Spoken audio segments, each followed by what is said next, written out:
और चलिए बुलेटिन की शुरुआत बड़ी खबर के साथ करेंगे। रांची से ये बड़ी खबर, हेमंत कैबिनेट की अहम बैठक में 13 अहम प्रस्तावों पर मुहर लग चुकी है।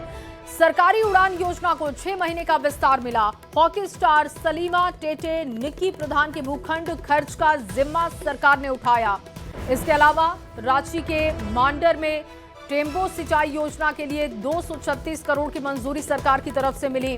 कोयल नदी पर योजना की शुरुआत होगी। घाटशिला उपचुनाव के लिए 7 करोड़ की मंजूरी। इसके अलावा बाबा साहब आवास योजना के सहयोग राशि में वृद्धि करने की बात सामने आई है। विधानसभा के मानसून सत्र के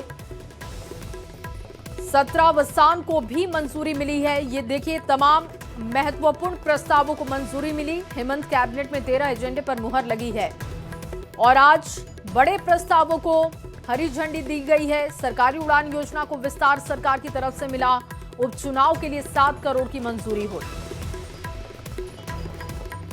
संख्या 2 मंत्रिमंडल निर्वाचन विभाग से 45 घाटशिला अनुसूचित जनजाति विधानसभा निर्वाचन क्षेत्र में उपचुनाव के संचालन हेतु 7 करोड़ 84 लाख मात्र झारखंड आकस्मिकता निधि से अग्रिम के तौर पर प्राप्त करने हेतु प्रस्ताव संख्या 7 पथ निर्माण विभाग से दुमका जिलांतर्गत बरमसिया पीडब्ल्यूडी पथ से शहर घाटी पथ कुल लंबाई 8.13 किलोमीटर को ग्रामीण कार्य विभाग से पथ निर्माण विभाग को हस्तांतरित करते हुए चौड़ीकरण एवं मजबूतीकरण पुनर्निर्माण कार्य हेतु 44 करोड़ 93 लाख 31,800 रुपए मात्र की प्रशासनिक स्वीकृति। और अगली खबर चाईबासा से, जहां चाईबासा में थैलेसीमिया ब्लड कांड को लेकर राज्य भर में बीजेपी का आक्रोश प्रदर्शन देखने को मिला।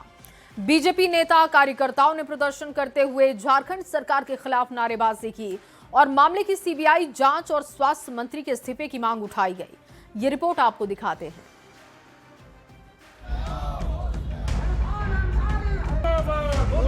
चाईबासा में थैलेसीमिया पीड़ित बच्चों को HIV पॉजिटिव ब्लड चढ़ाने के मामले पर सियासत तेज हो गई है। इस मामले को लेकर बीजेपी मुखर है। रांची समेत राज्य भर में बीजेपी ने विरोध प्रदर्शन कर सरकार के खिलाफ नारेबाजी की। रांची बीजेपी महानगर की ओर से रांची सदर अस्पताल परिसर में इस मामले को लेकर विरोध प्रदर्शन किया गया। बीजेपी नेताओं ने केंद्र की उस चिट्ठी का भी जिक्र किया जो 13 जनवरी 2021 को केंद्रीय स्वास्थ्य मंत्रालय की ओर से राज्य ड्रग कंट्रोलर निदेशालय को भेजी गई थी। बीजेपी की ओर से प्रदर्शन के दौरान इस पूरे मामले की सीबीआई जांच की मांग भी की गई। जामताड़ा के गांधी चौक पर बीजेपी ने 1 दिवसीय धरना दिया। ये प्रदर्शन जिला अध्यक्ष सुमित शरण के नेतृत्व में हुआ। कार्यकर्ताओं ने हेमंत सरकार और स्वास्थ्य मंत्री इरफान अंसारी के खिलाफ जमकर नारेबाजी की। बीजेपी ने स्वास्थ्य मंत्री के इस्तीफे की मांग भी दोहराई। चाईबासा में बीजेपी जिला कमेटी ने धरना प्रदर्शन कर विरोध जताया। बीजेपी नेताओं ने मासूम बच्चों को HIV संक्रमित खून चढ़ाने को अमानवीय घटना बताते हुए स्वास्थ्य मंत्री से इस्तीफे की मांग की और दोषियों पर सख्त से सख्त कार्रवाई की मांग की गई। देवघर के सदर अस्पताल में सिविल सर्जन कार्यालय के पास कई बीजेपी कार्यकर्ताओं ने प्रदर्शन किया और झारखंड सरकार के खिलाफ जमकर नारेबाजी की। बीजेपी ने मामले पर जल्द से जल्द कार्रवाई की मांग की। साथ ही सभी ब्लड बैंक के ब्लड की जांच की मांग भी की गई। बोकारो बीजेपी की ओर से भी सिविल सर्जन कार्यालय बोकारो में प्रदर्शन किया गया। सिविल सर्जन के माध्यम से झारखंड के राज्यपाल को ज्ञापन भी सौंपा गया। बीजेपी नेताओं ने स्वास्थ्य विभाग में फैले भ्रष्टाचार पर कार्रवाई की मांग की। बीजेपी ने मुख्यमंत्री से मांग की है कि स्वास्थ्य मंत्री को तुरंत बर्खास्त कर किसी योग्य व्यक्ति को विभाग की जिम्मेदारी सौंपी जाए ताकि राज्य की स्वास्थ्य व्यवस्था पटरी पर लौट सके। तो कुल मिलाकर ये कहना अब गलत नहीं होगा कि इस मामले ने झारखंड के सियासी पारे को हाई कर दिया है। न्यूज 18 के लिए रांची से संजय सिन्हा, जामताड़ा से सुमन भट्टाचार्य, चाईबासा से रुपेश प्रधान, देवघर से मनीष दुबे और बोकारो से मृत्युंजय कुमार की रिपोर्ट। देखिए, चाईबासा में मासूम बच्चों की जिंदगी से खिलवाड़ से जुड़ी सरकारी कहानियां कम होने का नाम नहीं ले रही। स्वास्थ्य विभाग इस मामले को लेकर कितना संजीदा या कितना लापरवाह है, इसकी एक बानगी इस एक्सक्लूसिव रिपोर्ट में आपको दिखाते हैं। चाईबासा में थैलीसीमिया पीड़ित बच्चों को HIV पॉजिटिव संक्रमित ब्लड चढ़ाने के मामले में लापरवाही की लकीर लगातार चौड़ी होती नजर आ रही है। जानकारी के मुताबिक 9 सितंबर 2025 के बाद से राज्य औषधि नियंत्रण सेवा में निदेशक का पद खाली है, यानी पूरा राज्य पिछले करीब 2 महीने से इस अहम पद के बगैर चल रहा है। न्यूज 18 पर आप स्वास्थ्य विभाग की वो अधिसूचना देख सकते हैं जिसमें 9 सितंबर 2025 को तत्कालीन उप निदेशक ऋतु सहाय को प्रोन्नत कर संयुक्त निदेशक बनाया गया था, लेकिन प्रोन्नति वाली अधिसूचना में कहीं भी उनके औषधि नियंत्रण निदेशक के प्रभार का जिक्र नहीं है, जबकि झारखंड हाईकोर्ट में राज्य सरकार की ओर से दी गई जानकारी में ऋतु सहाय को निदेशक ड्रग बताया गया है।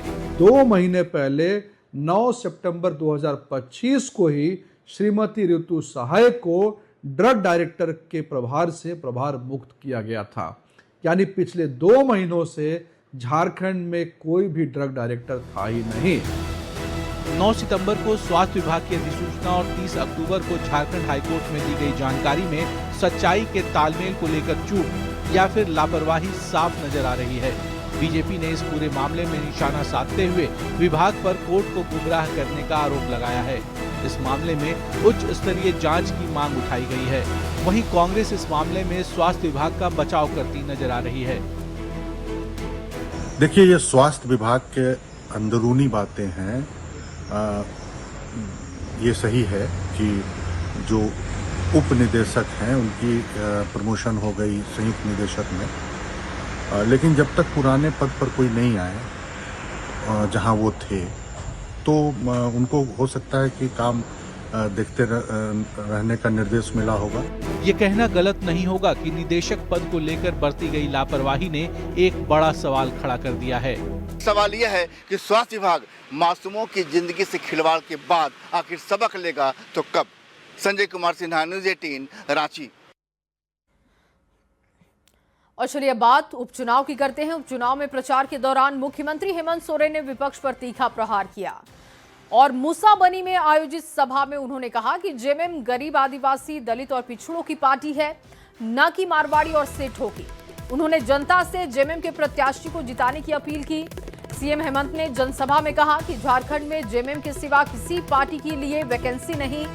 सभा के दौरान हेमंत सोरेन बच्चों को गोद में लेकर उनसे घुलते मिलते हुए नजर आए, प्यार करते हुए नजर आए हैं। ये तस्वीरें आप देख सकते हैं, प्रचार के दौरान की तस्वीर है। एक छोटा बच्चा जो कि सीएम को देखकर हाथ जोड़ता हुआ देखा गया। हालांकि सीएम ने उसे गोद में लिया और उसके बाद उसको लाड प्यार किया, पुचकारा। इसके साथ साथ जेएमएम को लेकर दावा किया कि जेएमएम के अलावा झारखंड में किसी पार्टी के लिए वैकेंसी नहीं।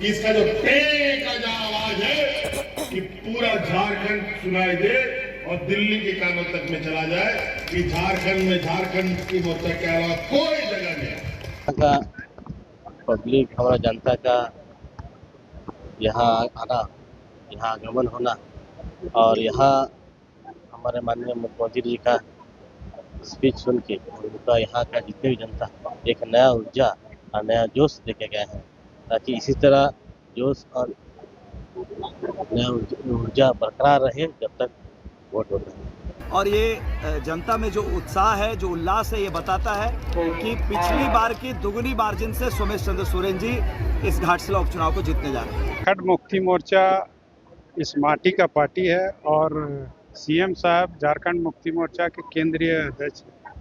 आज उनके आने से यहाँ के माटी के भूमिपुत्र जितने भी हैं उसमें एक जोश आ गया और मैंने एक एक जन को ये हो गया कि ये लोग श्री सोमेश चंद्र सोरेन जी भारी मतों से यहाँ से जीतेंगे। घाटशिला उपचुनाव में अब राजनीतिक समीकरण बदलते हुए दिख रहे हैं। सीपीआई-एमएल ने औपचारिक रूप से जेएमएम उम्मीदवार के समर्थन की घोषणा की। दूसरी ओर बीजेपी ने इसे अवसरवादी गठजोड़ बताते हुए कहा कि जेएमएम अब माले के सहारे चुनाव जीतने का सपना देख रहा है। बीजेपी प्रवक्ता अविनेश कुमार ने बीजेपी की जीत का दावा किया। पूरा इंडिया गठबंधन एक साथ है, भाकपा माले, पूरी तरह से झारखंड मुक्ति मोर्चा के साथ है। इस उपचुनाव में सबसे अपील होगी सोमेश सोरेन जी को अपना पूरा समर्थन दे करके एक संदेश फिर एक बार झारखंड से दे दीजिए, या भारतीय जनता पार्टी की ये चाल नहीं चलने वाली और झारखंड पूरी तरह से इस एजेंडा को खारिज करता है और लोकतंत्र के लिए, स्थानीयता के लिए, जल जंगल जमीन पर अधिकार के लिए, आदिवासियों के सम्मान और अधिकार के लिए झारखंड एकजुट होकर के लड़ेगा। अब झारखंड मुक्ति मोर्चा के कितना दाल गलता है हम भी देख लेंगे। जो हालात जिस तरीके से वहां पर चुनाव जीतने के लिए अभी से हथकंडे अपनाए जा रहे हैं, शासन प्रशासन का शक्ति का दुरुपयोग किया जा रहा है, ये छुपा हुआ नहीं किसी से।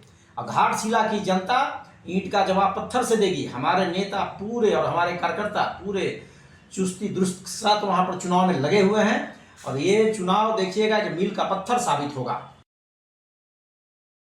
यहां पर रुकेंगे एक छोटे से ब्रेक के लिए, जल्द हाजिर होंगे, आप बने रहिए हमारे साथ।